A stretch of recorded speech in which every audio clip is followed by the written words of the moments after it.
Hello friends, सफलता vision hub में आपका स्वागत है। मैं नमिता सिंह आपको भारतीय राज्य व्यवस्था पढ़ाऊंगी। बहुत इंटरेस्टिंग सब्जेक्ट है ये, बहुत ही इंटरटेन करते हुए ये सब्जेक्ट पढ़ा जाएगा।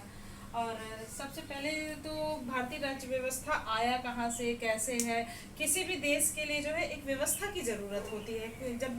जब भी आप देखिए तो देश को चलाने के लिए जो है पीएम होता है, प्रेसिडेंट होता है या कुछ भी होता है, तो एक सिस्टम से चलता है।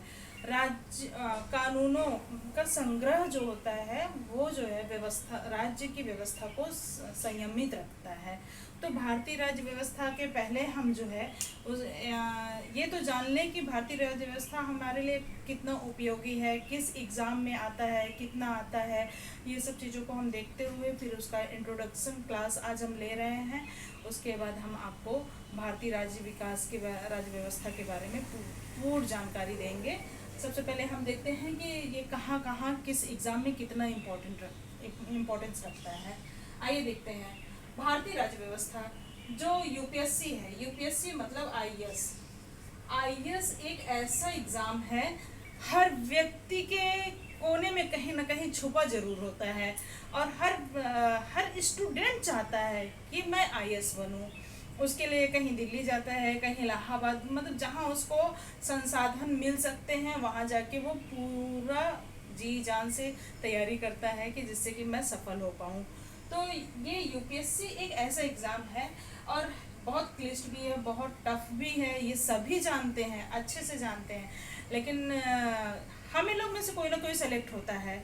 बस कर इरादे इतना बुलंद कि सब झुक जाए। चलिए देखिए, यूपीएससी का जो एग्ज़ाम है उसमें 20 से 25 क्वेश्चन आते हैं। लेकिन 20 से 25 क्वेश्चन जो आते हैं, आप ये मत सोचिए कि डायरेक्ट बुकिस्ट होते हैं कि बुक्स में ही आप देखो और बुक्स में से आ जाएंगे, ऐसा नहीं है। आपके इसके क्वेश्चन जो है पेपर से आएंगे।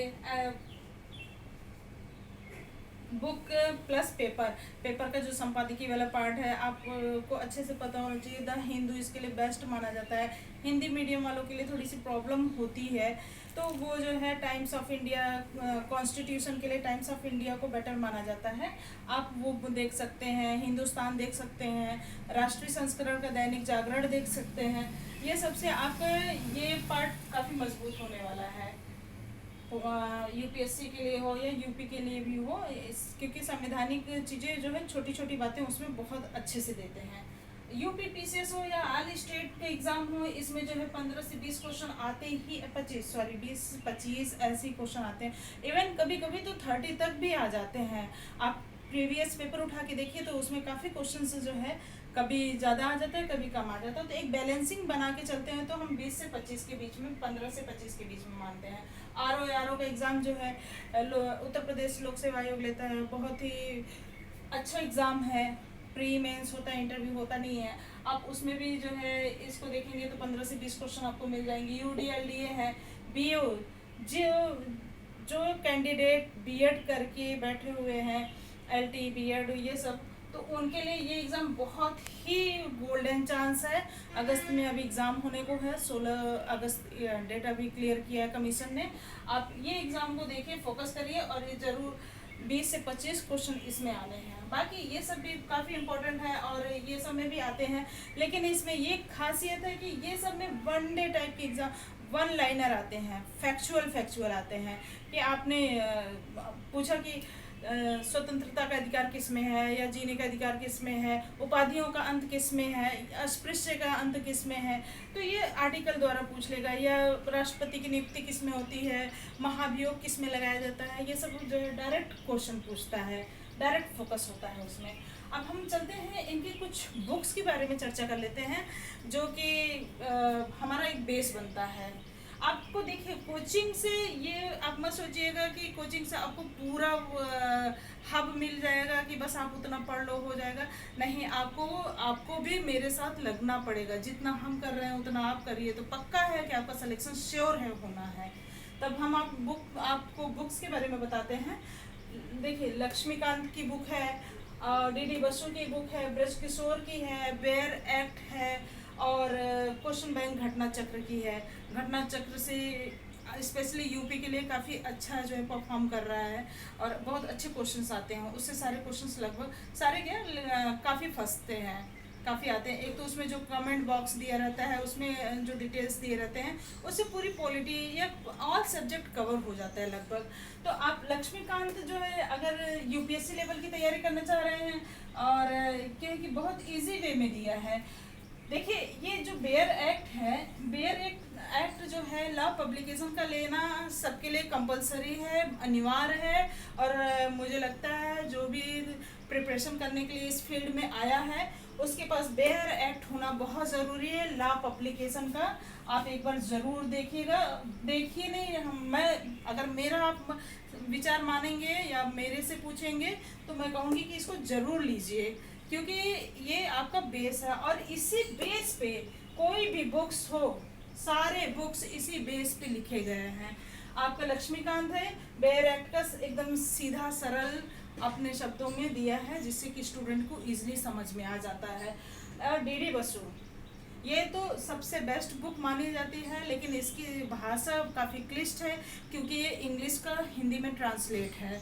तो शुरुआत में तो स्टूडेंट को बहुत प्रॉब्लम होगी, क्योंकि अगर हमें जिसे कहा जाता है ना बच्चों को ABCD नहीं पता है उसको जो है आप डायरेक्ट स्पेलिंग सिखाना शुरू कर दो तो वो प्रॉब्लम होनी है। सेम वही चीज़ इसके साथ है कि अगर डीडी बसु आप तुरंत उठा लेंगे तो आपके लिए प्रॉब्लम होनी है। ब्रज किशोर इन्हीं का और सरल तरीके से दिया हुआ है, इनकी भी काफ़ी अच्छी बुक मानी जाती है। तो आप ये किसी भी एक सुभाष कश्यप की भी बुक आती है, आप उनको भी ज़रूर देख लीजिएगा।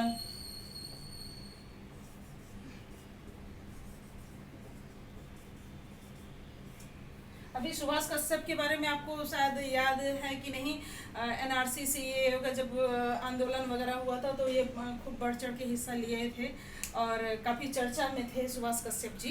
तो ध्यान दीजिएगा इन लोग को।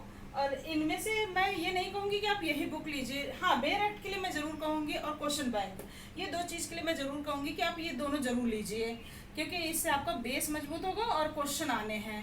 और रही बात बुक्स के लिए, आप अपने फ्रेंड्स की बुक्स लीजिए, एक दिन 2 दिन आप उसको ट्राई करिए, आपको अच्छा लग रहा है कि कौन सा अच्छा लग रहा है कौन सा नहीं अच्छा लग रहा है तब लीजिए। फालतू पैसा इन्वेस्ट करने से मुझे नहीं लगता है कि बेटर पड़ेगा। ओके, अब चलिए हम बाकी इंट्रो ये आपको बता दिए कहाँ से क्या आना है कैसे आना है। अब भारतीय राज्य व्यवस्था पे आते हैं। भारतीय राज्य व्यवस्था, जब किसी भी व्यवस्था को चलाने के लिए नियमों का संकलन किया जाता है तो उसे तो संविधान कहा जाता है। और वही जो है जब संविधान को व्यवस्थित रूप से चलाना होता है तो वो राज्य व्यवस्था आ जाता है, राज्य द्वारा चलाई गई व्यवस्था।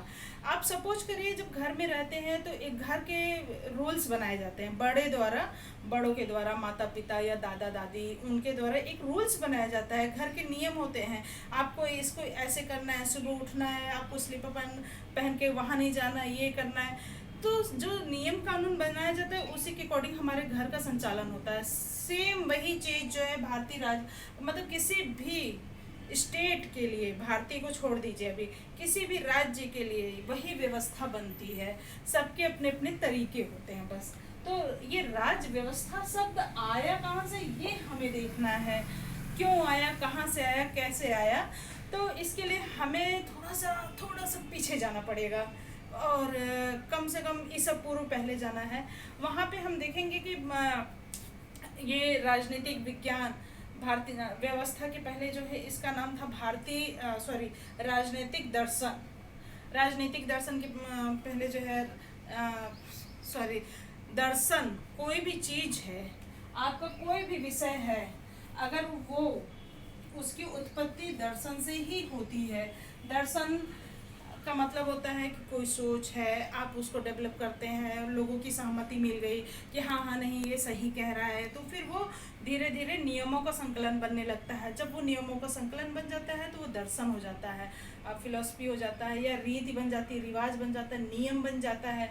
तो वैसे ही जो है जब समाज के लिए जनता की जब सहमति मिली किसी भी नियम कानून के लिए तो वो जो है राजनीतिक दर्शन बन गया।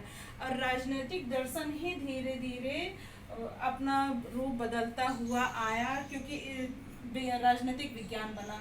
राजनीतिक विज्ञान क्यों बना? इसलिए बना क्योंकि किसी भी जब भी विज्ञान कोई विषय बनता है तो उसमें जो तथ्यों का परीक्षण होता है, विश्लेषण होता है, संकलन होता है, तो ये सबसे विज्ञान बनता है। तो इसलिए जो है राजनीति से विज्ञान के रूप में बना, वो राजनीतिक विज्ञान बना। अब राजनीतिक विज्ञान की शुरुआत कहाँ से हुई? आप कभी भी देखिएगा, ये जो विषय है पॉलिटिक्स, ये जो है यूनानी शब्द है।